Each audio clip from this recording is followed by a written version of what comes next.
በጀማች ውስጥ አጭር የሆነ ነገር ግን ድብን መደባደብ እንደሚችል የሚያስብ አንድ ጓደኛ ይኖራቸዋል። አዎ የአሊሳንድሮ ማርቲኔዝ ነው። የአጥቂዎች ወገብ ቅማል፣ የታክል ንጉስ። እሱ አንድ የታክልን ከወረደ እግርህን ሰብሮ ኳሱን ነጥቆ ፊትህ ላይ ቫሞስ እያለ ሲጮህ ታየዋለህ። ከአርጀንቲና ትንሽ ከተማ እስከ ኦልድ ትራፎርድ የጦር ሜዳ ይህ የሊሳንድሮ ማርቲኔዝ ሊቻ ዘ ፒትቡል ታሪክ ነው። ሊቻ ጥር 18 1998 ዋሌጓይ በምትባል ትንሽ ከተማ ተወለደ። እግር ኳስ ስፖርት ብቻ ያልሆነበት ከተማ፣ እዛ ከድህነት ማብለጫ ፍልሚያ ነው። ከሀብታም አልተወለደም። ወላጆቹ ራውልና ሲልቪና መሰረታዊ ነገሮችን ለማቅረብ ደከመኝ ሰለቸኝ ሳይሉ ሰርተዋል። የመጀመሪያው ትሬኒንጉ ሰፈር ውስጥ ነበር። ሜዳው ጠጠርና ጭቃ ነው። ትክክለኛ ኳስ አልነበረውም። አንዳንድ ጊዜ በቴፕ በተጠቀለለ ካልሲዎች ይጫወት ነበር። ገና መራመድ ከቻለበት ጊዜ ጀምሮ ኳስ መጠለዝ ይወዳል። ቤተሰቦቹ ስለሱ አንድ እንግዳ ነገር አስተውሏል። ሲሸነፍ አያለቅስም፣ እልህ ይዘዋል። ከዚያም ወደ ውጭ ተመልሶ ጨዋታውን ብቻውን ይጫወትና ስህተቱን እስኪያስተካክል ድረስ ይለማመዳል። በ8 ዓመቱ የአካባቢው ነዋሪዎች ኤል ፒትቡል ብለው ይጠሩታል። ምክንያቱም እሱ ጠንካራ ስለሆነ አይደለም፣ ነገር ግን ለማቆም ፈቃደኛ ባለመሆኑ ነው። የሀገር ውስጥ ቡድን የሆነውን ክለብ ኡርኪዝን ተቀላቅሏል። ነገር ግን ጉዞ ቀላል አልነበረም። አሰልጣኞች በቁመቱ ሳቁ። እሱ ለተከላካይ በጣም አጭር ነው አሉ። ግን አላወቁም ነበር ያው አጭር ልጅ አንድ ቀን የአውሮፓ ረጃጅም አጥቂዎች ያስፈራራል። የሊሳንድሮ ተሰጥኦ ግልጽ ነበር፣ ግን ብዙ ቡድኖች ውድቅ አደረጉት። ዓለምን ለሊዮኔል ሜሲ የሰጠውን ተመሳሳይ አካዳሚ ለኦልድ ቦይስ ሞክሯል። በቂ እንዳልሆነ ነገሩት። ለአብዛኞቹ ልጆች ያ የህልማቸው መጨረሻ ይሆን ነበር። ተስፋ ይቆርጡ ነበር። ግን ለሊቻ ያ በእሳት ላይ ቤንዚን ነበር። በዚያ ቀን ወደ ቤት ሄደ። ከዚያ ለአባቱ አንድ ቀን ይጸጽታችኋል እያለ በንዴት ግድግዳውን በቦክስ መደብደብ ጀመረ። አባቱ ለሚያምሩ የትሬኒንግ ካምፖች ገንዘብ ስላልነበረው ብሎኬቶችን፣ ጎማዎችና የአሸዋ ቦርሶችን በመጠቀም ትንሽዬ ጂም ሰራለት። ፀሐይ ከመውጣቷ በፊት ከእንቅልፋቸው ይነሳሉ። ሌሎች ሲተኙ ሊቻ በዝምታ ይሰለጥናል። በ16 ሊሳንድሮ ሌላ ዕድል አግኝቷል።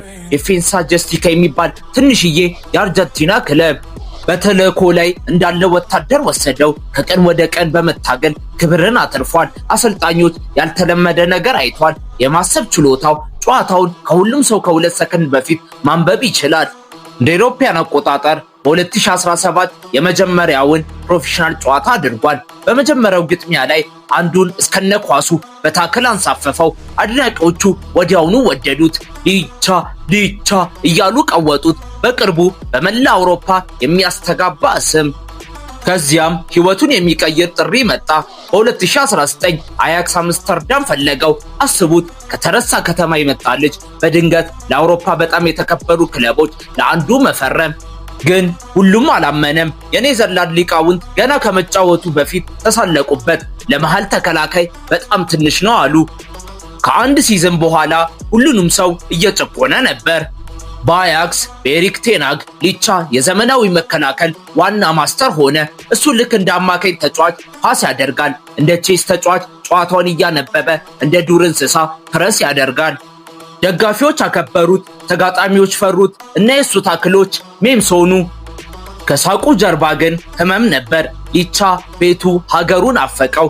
የቤተሰብ እራትና የህዝቡን ሞቅ ያለ ትርምስ ናፍቆታል። ህልሙን እየኖረ ነበር። ነገር ግን ህልሞች ከቤት ርቀው ሲሄዱ ብቸኛ ያደርጋል። በ2022 ሁሉም ነገር እንደገና ተለውጧል። ኤሪክ ቴናግ ማንቸስተር ዩናይትድን ተረከበ። መጀመሪያ ማንን እንደጠራ ገምቱ። የመጀመሪያውን የአውሮፓ ስኬት የሰጠውን ይህ የአርጀንቲና ተዋጊ ሊቻ እፈልግሃለሁ አለው። ልክ እንደዛ እንዳለው ሊሳንድሮ ወደ ፕሪሚየር ሊግ ወደ ትልቁ መድረክ እያመራ ነበር። ግን እንደገና ጥላቸው በፍጥነት መጣ። እሱ ለእንግሊዝ በጣም አጭር ነው አሉ። ተቀናቃኞች በትዊተር ላይ ተሳለቁበት። በሃላንድ ኬንና በሊግ ውስጥ ባሉ ረጃጅም አጥቂዎች ሁሉ እንደሚጠፋ ተናገሩ። ሊሳንድሮ እንደ ማዕበል ገባ። ተንሸራታች ታክሎች፣ ኢንተርሴፕሽን፣ ተዋጊ አስተሳሰብነቱ። ኦልድ ትራፎርድ ያንን መንፈስ በዓመታት ውስጥ አላየውም። ለዩናይትድ ብቻ አልተጫወተም፣ ለዩናይትድ ደሙን አፍስሷል። በመሐመድ ሳላ ላይ አንድ ታክል ያደረገው ቫይራል ወጣ። ደጋፊዎች ለሳላ አባትህን ሊቻ ማርቲኔዝ እንዳንጠራልህ እያሉ ይሳለቁበት ጀመር። ከራፋኤል ቫራን ጋር የነበረው ኬሚስትሪ የላቀ ነበር። አዎ እሱ ትንሽ ነበር፣ ነገር ግን ታይሚንጉ፣ ለህኝነቱና የማሰብ ችሎታው በሊግ ውስጥ ካሉ ምርጥ ተከላካዮች አንዱ እንዲሆን አድርጎታል። ያኔ ነው ደጋፊዎች የተገነዘቡት ይህ የእግር ኳስ ተጫዋች ብቻ አልነበረም፣ እሱ ተዋጊ ነበር። ዲሰምበር 2022 አርጀንቲና እንዲወክል ሲጠራ አለቀሰ። እሱ ስሜታዊ ስለነበር አይደለም፣ ነገር ግን እነዚያን ሁሉ ጊዜያት ስላስታወሰ ነው። በጣም ትንሽ ከመባል፣ በጣም ደካማ ነው ከመባል፣ በጣም ደሃ ነህ ከመባል እዚህ ትልቅ ደረጃ መድረስ። በዓለም ዋንጫው ሊሳንድሮ እያንዳንዱን ጨዋታ አልጀመረም፣ ነገር ግን ሲጫወት ኤሌክትሪክ ነበር። በአውስትራሊያ ላይ ያደረገው የመጨረሻ ሰከንድ ብሎክ ሌጀንደሪ ሆነ። በዓለም ዋንጫ የፍጻሜ ጨዋታ ከመጨረሻው ፊሽካ በኋላ ሜሲ ዋንጫውን ሲያነሳ ሊቻ ተንበርክኮ ወደቀ። በመጨረሻም ህልሙን አሳካ። ከጓሌጓይ አቧራማ ሜዳዎች እስከ ዓለም ጫፍ ድረስ እያንዳንዱ ተዋጊ ውድቀቱን ይጋፈጣል። እንደ አውሮፓውያን አቆጣጠር በ2023 መጀመሪያ ላይ ጉዳት ደረሰበት፣ እግሩን ተሰበረ። ከዚያ ከተመለሰ በኋላ እንደገና ሌላ ጉዳት። ብዙዎቹ ዳግመኛ ተመሳሳይ ላይሆን ይችላል አሉ። ሊቻ ግን ተስፋ አልቆረጠም። ከሕክምና ምክር ውጪ ቢሆንም በቀን 2 ጊዜ ማገገሚያ በማድረግ ከተጠበቀው ጊዜ በፊት ወደ ትሬኒንግ ተመለሰ። አስተሳሰቡ ጠንክሬ እመለሳለሁ ወይም ጨርሶ አልመለስም ነበር። በመጨረሻ ሲመለስ ኦልድ ትራፎርድ የነበረው ህዝብ ከመቼውም ጊዜ በበለጠ ጮኸ። ያ ቅጽበት ስለ እግር ኳስ አልነበረም፣ ስለ ጽናት ነበር። ከሜዳው ውጪ ሊሳንድሮ የተረጋጋ፣ የተከበረና ትሁት ነው። ከቤተሰቡ ጋር ጊዜ ማሳለፍ ይወዳል። እውነተኛ እንሁን እስኪ። እንደሱ ያሉ ተከላካዮች ብርቅዬ ናቸው። እግር ኳስ በሚያብረቀርቁ አጥቂዎች የተሞላ ነው።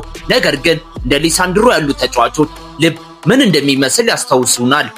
እሱ ረጅም አይደለም፣ ግን እንደ ባለ 7 ጫማ ጭራቅ ይጫወታል። እሱ በጣም ጮክ ያለ አይደለም፣ ነገር ግን የሱ መገኘት ብዙዎችን ጸጥ ያደርገዋል። እሱ በጣም ሀብታም አይደለም፣ ግን ከብዙዎቹ ይልቅ በመንፈስ የበለጸገ ነው። ቁመት ድፍረት እንደማይለካ የሚያስታውሰን ተጫዋች ነው። ሊሳንድሮ ማርቲኔዝ በ20ዎች ውስጥ ብቻ ነው። የሱ ታሪክ አልተጠናቀቀም፣ ገና እየሞቀ ነው። አንድ ቀን አርጀንቲናን የመምራት ህልም አለው እና ስለ ሊቻ የተማርነው አንድ ነገር አለ። ከምንም ስትመጣ ማንንም አትፍራ።